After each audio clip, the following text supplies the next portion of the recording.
Yo, yo, yo, what is going on, my beautiful brothers and sisters, fellow radiators of love? My name is Jamal Pope, aka J Phoenix, and this is going to be your astrology forecast for Hump Day,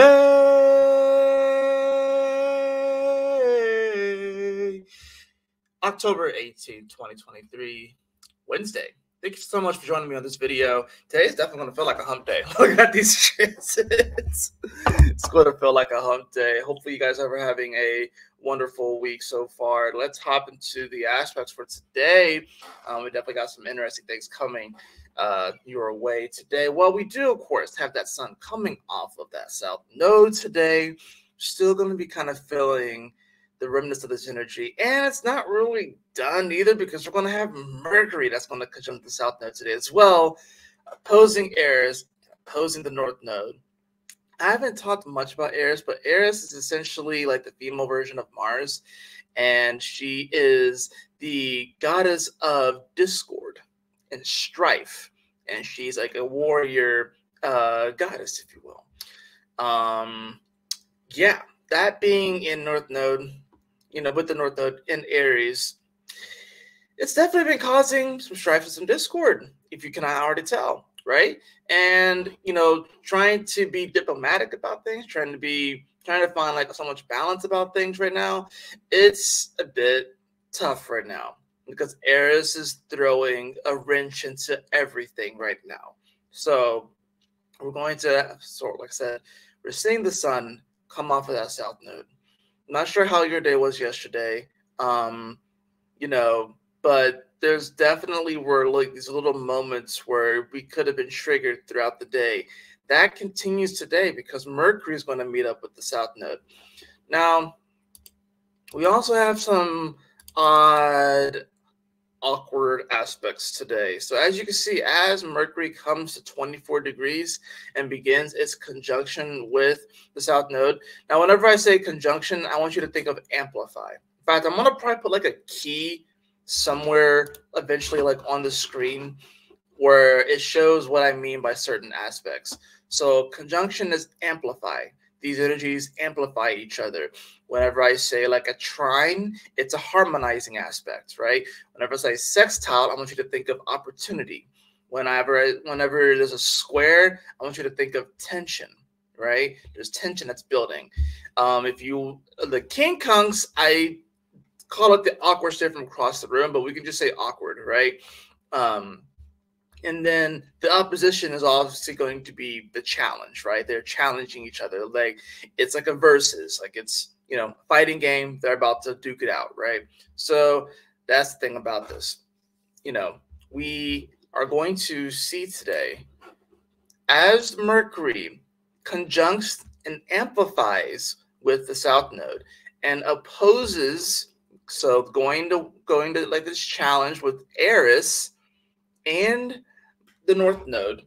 Mercury's not going to win this one. I'm probably going to tell you that. Mercury's not going to win this one. As that's happening, we're going to have the moon here at Sagittarius, 12 degrees Sagittarius, making a nice little sexy quincunx over to Jupiter. Now, what's interesting about this quincunx is that Jupiter is dispositing this moon. And the moon is going to be in the decan that's actually ruled by Mars, which is now in Scorpio. So this is, this moon actually has a little bit of power here. It's probably going to be a bit stronger than Jupiter, or at the very least, they're about even. But because this is a quincunx and Jupiter is dispositing this moon, it's going to provide this interesting opportunity where it's like, I really see this as, do you have the ability to see the light and the optimism in areas and situations where it's not readily like in your face, especially with a lot of things that are going on in the world right now, especially if you've been paying attention to what's been going on in the Middle East. And if you're worrying about things that are happening at maybe say the border, like the US-Mexico border, or we have like the whole Ukraine thing, we have the whole China thing, and all of the other strifes and discords that we are not privy to, do you have the ability to feel and to be able to see optimism in areas where it doesn't really feel optimistic, right? Jupiter is retrograde, right? So he's offline, right? And he's in the sign of Taurus. So he's actually doing a little bit of manual labor. He's not having the party on the farm and shit. He's doing a little bit of manual labor, right? And what's interesting about this one is that even at the degree, 1 + 2 is 3. So it does come down to your belief structure. It does come down to how you expand upon things with that Jupiter energy. It's going to be kind of hard to expand right now because, you know, when we're looking out at things, we're trying to find, you know, those silver linings. You know, because this is a quincunx, it's going to feel awkward. And a lot of times with quincunx, it's sort of like that energy because it's almost an opposition, right? So it's almost like that energy where it's like, I feel weird. I don't really want to do this thing, but I got to do it. And when you do it, you end up feeling better, right? Instead, it's awkward. It's a bit of a weird energy. It's going to feel awkward to look in the mirror. It's going to feel awkward to try and look out at the world and be like, you know what? I believe that we can overcome. I believe that there's positivity here. I believe that we can find joy here. I believe that, especially when Jupiter is here in the sign of Taurus, of values, right? So values, money, finances, beauty, those sort of things. We have to be able to look out into the world and still be able to see the silver lining in these things, right? One of my good friends was asking me the other day, and this was happening around the eclipse and stuff, and my ass didn't respond to him until like a couple of days later. It was like literally yesterday when I responded to him. And he sent me this message like a couple of days ago. But he was asking me, he's like, is he too optimistic? And I told him, like, dude, never give up your optimism. Don't let this world kill your optimism. Some people, you know, may think that you may be too naive or too happy-go-lucky, but this world needs that kind of energy. And this is the kind of transit that could kind of give you a little bit of a kick in the butt and be like, hey, yo, snap out of it. Yeah, I know that the world seems crazy right now, but we can definitely still find those silver linings in life. This moon quincunxing to Jupiter is going to be one of those reminders of that. In the midst of a lot of the strife, a lot of the discord, and in the midst of some of the tensions that are building with all this energy, right? So as you can see, like I said, you do have that, you know, that Mercury now it's on that 24 degrees. Now, what's interesting as well here is that as Mercury is on top, and we have this nice little conjunction here, right? Sun, Mercury, and the South Node all here, with the South Node squished between the Sun, our vitality, our spirit, and the Mercury, our mind and communication. Very intense, hot energy right here, especially opposing an Aries and a North Node that's in Aries. Now, what adds fuel to this is the fact that the Sun will also be in quincunx to Neptune today at 25 degrees. And what's interesting about these quincunxes is that the degrees that they're happening at, one of those planets rules that number. So with the Moon and Jupiter, 1 + 2 is 3, that is Jupiter. With this one, 2 + 5 is 7, which is Neptune, right? So Neptune is going to win this one. This is going to be one of those ones where it's like, no matter how crazy things seem, no matter what balance and harmony that we're trying to bring into the world, what type of peace we're trying to bring into the world, what type of bargaining that we're trying to bring into the world, and if it's not working, and if communications are breaking down, if relations are breaking down. I think there was like Joe Biden now is like going over to like Israel right now, and he had planned some sort of like Jordan, like some sort of meeting or some sort of summit, and that bitch got canceled. Of course it fucking got canceled. Are you kidding me? There's a whole fucking war going on over there right now. I don't even know why he's going over there. I mean, I know that everything has some sort of weird plan to this thing, but I don't even know why he's even going over there right now. But the astrology, honestly, is kind of ripe for it, where this today may seriously feel like some of these last-ditch efforts to try and save face, to try and come up with some sort of agreement, to try to broker some sort of peace here. But this is not even about that. This is honestly, this is a spiritual war. This is, if the spiritual war is like, you know, if like this is like the skin, right, and everything on top of it, right, is like, you know, what we can see, right, the physical reality, and what's inside is what we cannot see. The spiritual war is doing this right now. So it's popping up like a pimple, if you will. It's popping up like a pimple right now, and it's happening. And this is a major hotbed that's happening. So that's the thing about this energy. With the awkward stare to Neptune, which I believe, even though it is retrograde, probably the strongest planet. You have one of the strongest energies in the zodiac right now, a Neptune that is at home in Pisces at 25 degrees, which is a degree that it would like to be at because it rules this degree. 7. So it rules 7, 16, and 25. Those are like the degrees that it really likes to be at. And this is the highest one. So it has a very high score in the way that I do like my power scores. That's a very high score. Sun is at fall in Libra, right? Now, granted, it's getting stronger, but only so incrementally. Only so incrementally is the sun getting stronger. You still have another 4 or 5 days before it comes into Scorpio. This is what we're going to see today on Hump Day. The news that come out today may shock you. There's already a bunch of things that are happening over there. Yeah, the freaking U.S. Embassy got put on fire. There was a hospital that was on fire. There's a bunch of things that are happening. Now, yeah, that may seem like a whole world away. And you may be asking yourself, well, Jay, how does this personally affect me? I try to turn a blind eye to all this stuff. And I think that's actually one of the problems, is that a lot of times people will turn a blind eye to the things that are happening, and we just plaster it with this banner called, oh, the world's crazy. And then we stick our head in the sand. When we see these things like this is a freaking signal from the universe. This is an alert. Wake up, wake up, wake up. Pay attention. Not that you want to get so emotionally invested where it's trying to get you to pick sides. This is not about picking sides. This is about waking you up so you can become your greatest self, your greatest version. So you can affect the people around you and affect your life in a positive way. Wake up. We can't just turn a blind eye to these things that are happening in other parts of the world. We have this whole world community, if you will. And that's the thing about this too. We are going to see the North Node is going to shift into Pisces. We have Saturn that's in Pisces. We have Neptune that's in Pisces. We have Pluto, which is in Capricorn, and then Aquarius.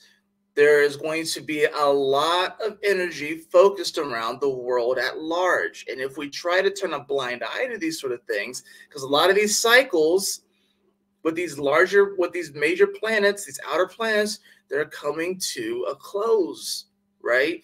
We can't ignore these things. We can't ignore them. Now, how do we get through this energy? We have to be able to find those silver linings in life. You have to be able to find those silver linings in life. We're going to see that moon that by the end of the day is going to trine over to Chiron. This is happening around 11:13 p.m. Standard Time. So we're going to see that moon trine over to Chiron. This is, like I said, one of those silver linings. 1 + 7 is 8, so this is a Saturnian degree, if you will. And you see Chiron is in the decan rule by the sun. Sun's over here. Moon is in the decan rule by Mars. Mars right here. So Sun and Mars are coming closer together. This is going to be one of those moments with this trine, this harmonizing energy between the moon and Chiron, where a decision can be made here, right? Decision whether or not we take our unique gifts and talents and we use it to, serve humanity in a better way, to bring that positivity and bring that light, having the optimism and the vision to be like, you know what, even though this tunnel seems dark as hell, and there may be ghouls and goblins in them, there may be goons in there. What's a goon to a goblin though, right? So like there may be a lot of things in there, but you have the ability to kind of see through that, see to the promised land, if you will. and not get so caught up on how it looks to get to that promised land, how it looks to like achieve that, and realize that, not every single day, is going to, you're just going to feel absolutely joyous and absolutely jovial. There are going to be some days that's going to be a struggle. There are going to be some days where it takes a little bit more. You may have one day where it just seems effortless. There may be another day where it just feels like you have to put in that much more effort just to get the same result as the day before, or maybe even half the result of the day before, right? This is about finding those win-wins, right? All this energy in Libra, opposing all this energy in Aries, right? Now we have the moon trining over to Chiron. How can you find the win-wins in your life? How can you find those win-wins? That's really what this comes down to, Now we're going to have Mercury on South Node.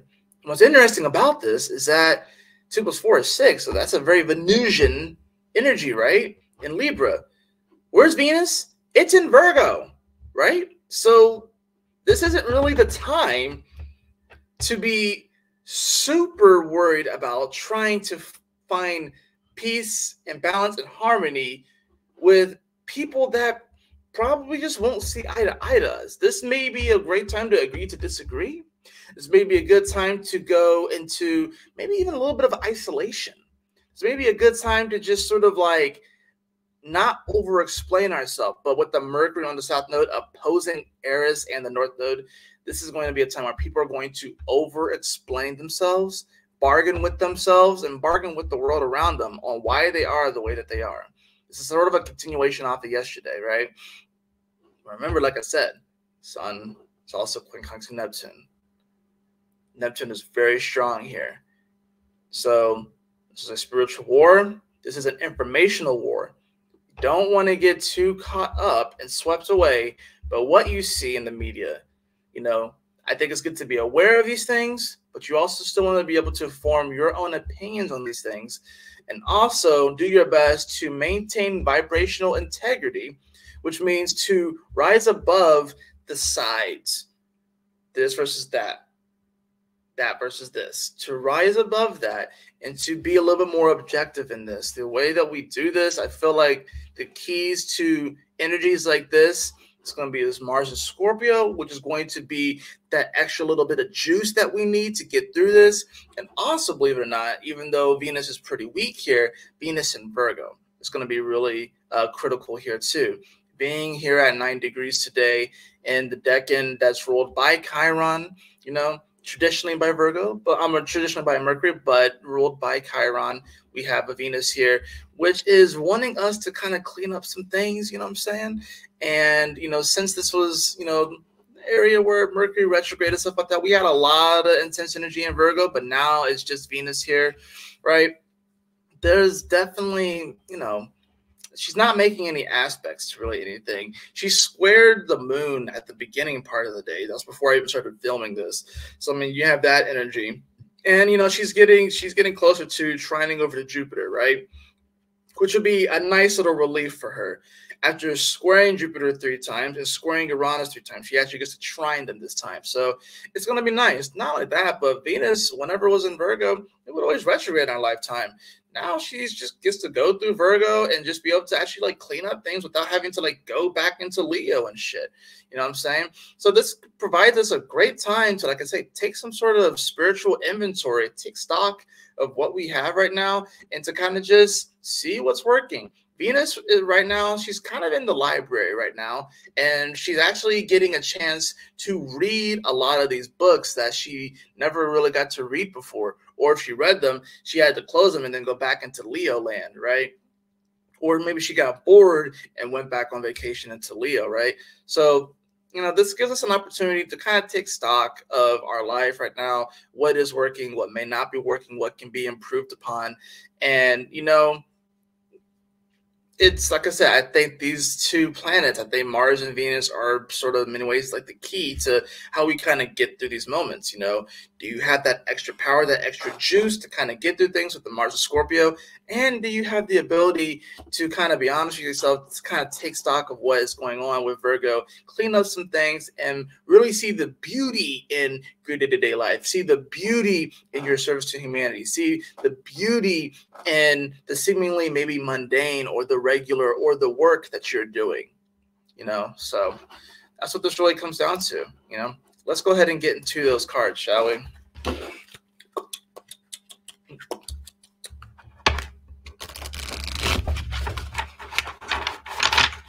Let's see what we have for the cards today. I went to sleep early. I went to sleep at like, when did I go to sleep? It was like around like 10-ish. I never went to sleep. And I slept a long time. Like I woke up in the middle of the night, but then I went right back to sleep. And I haven't gotten that much sleep in a while, almost to the point where I was a little bit groggy getting up. So I had to like go into like my bathroom and then splash cold water in my face because I never wake up I never get that much sleep. But my dreams were kind of interesting too. There was at one point where a plane was like flying directly at me and trying to crash into me.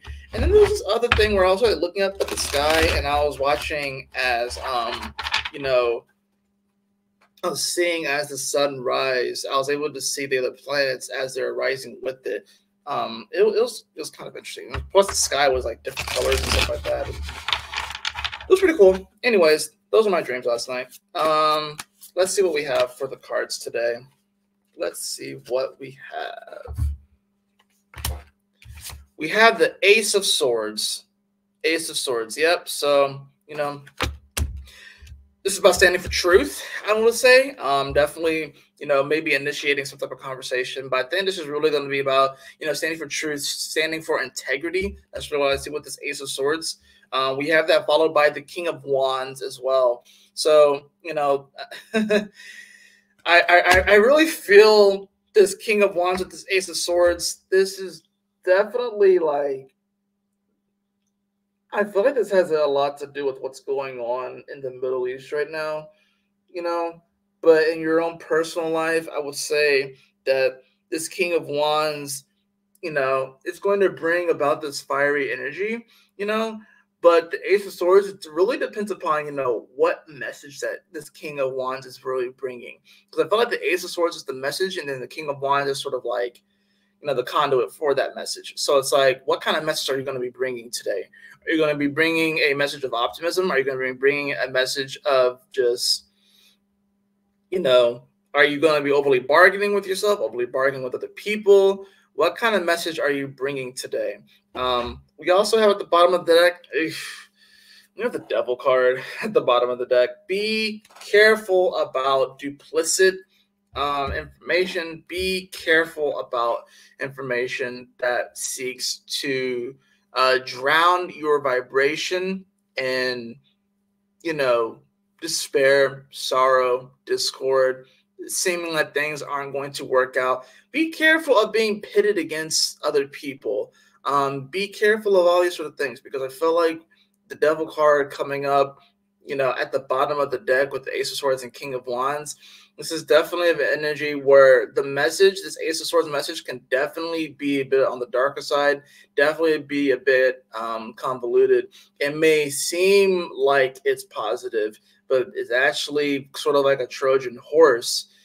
This is definitely giving me Trojan horse vibes, where someone may kind of bring something to you and it may seem nice and beautiful. It may seem like a nice little package, when really they're just being deceptive. So just be on the lookout for that. Like I said, this is a day where we want to find our resolve, you know, dig deep with that Mars and Scorpio, take that spiritual stock, take that stock of our life with that Venus and Virgo, and the moon is Sagittarius. Yes, even when things seem a bit crazy, see the silver linings in life and find those win-wins, because that's really what's going to be important today. that is going to do it for your astrology forecast. I hope that you all enjoyed it. If you did, please like, share, and subscribe. I definitely appreciate it. If you'd like to have a personal reading with me, beloved, you can follow the link in the description below to my website, jphoenix.com. And as always, y'all take care, stay blessed, have a wonderful hump day, and I'll see you guys on the next astrology forecast. Y'all take care. Peace.